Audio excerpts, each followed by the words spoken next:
A new predator has entered the battlefield. Modular, stealthy, lethal. It hunts in packs. And it's not just a missile, it's a revolution. L3 Harris has pulled back the curtain on a once shadowy weapons program, the Red Wolf and Green Wolf. And trust me, what we're seeing today is just the tip of the spear. Welcome to the future of warfare. The unveiling of the Wolf Pack from L3 Harris isn't just another product launch. It's a seismic shift in how America thinks about precision strike capability. This week alone, we've seen 3 major players in defense tech race to showcase their own answers to the rising demand for low-cost, high-impact, standoff munitions. But L3 Harris has, I view, taken a commanding lead. Why? Because the Red Wolf and Green Wolf are more than just cruise missiles. They're multi-domain, multi-role threats that are redefining the kill chain. Let's break it down. The Red Wolf is the sharp end of the spear, designed for long-range precision strikes against targets on land or at sea. It's powered by a small turbojet engine, flies at high subsonic speeds, and has a range exceeding 200 nautical miles. That's a massive leap from what most helicopter-launched munitions can do today. This isn't just about flying farther, it's about striking where the enemy thought they were safe. Then there's the Green Wolf. This isn't a kinetic weapon, but it's just as lethal in the right context.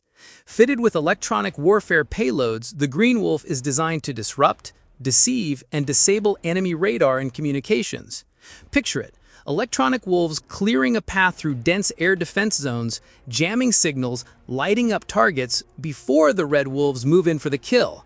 That's not science fiction, that's the tactical doctrine of the next decade. Both variants have already seen extensive testing. Over 40 flight tests have been logged, and the Red Wolf has even been evaluated as a potential long-range strike solution for the AH-1Z Viper attack helicopter. That's significant. You're taking a platform that traditionally relied on Hellfires with less than 10 miles of range and giving it reach out past 170 miles. That's a generational leap in battlefield flexibility. What's equally impressive is how L3 Harris has engineered these munitions to be affordable, targeting around $300,000 per unit. That's in the same cost range as a joint air-to-ground missile, but with vastly greater reach and flexibility. Compare that to a $1.5 million JASSM ER, and the value proposition becomes obvious. In a world where conflict with a near-peer adversary like China could demand tens of thousands of precision weapons, affordability and scalability aren't perks. They're strategic necessities. As someone with years of operational and analytical experience in this domain, I can tell you this. What we're witnessing is an industrial pivot away from exquisite one-off munitions and toward adaptable, mass-producible strike systems that can be launched from anything.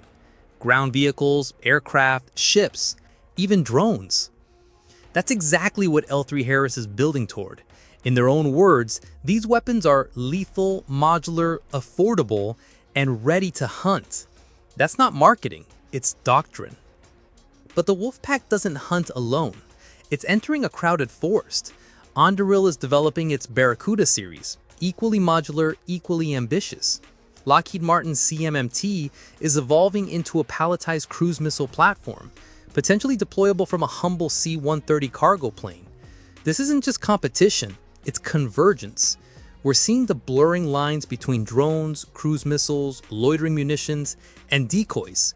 The battlefield is evolving into a multi-layered web of smart, swarming, and semi-autonomous systems. Think about this. Red Wolves striking radar installations, Green Wolves jamming defenses, decoys confusing enemy targeting systems, all deployed in waves, all launched from a variety of platforms. That's not just deterrence. That's dominance.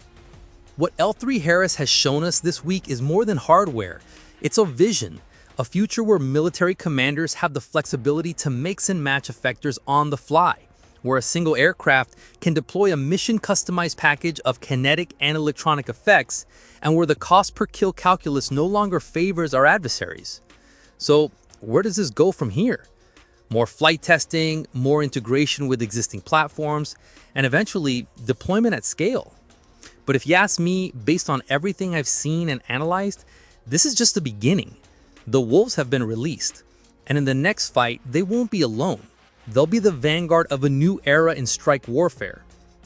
Don't forget to like and subscribe if you want to stay updated on the bleeding edge of military technology and future warfare strategies.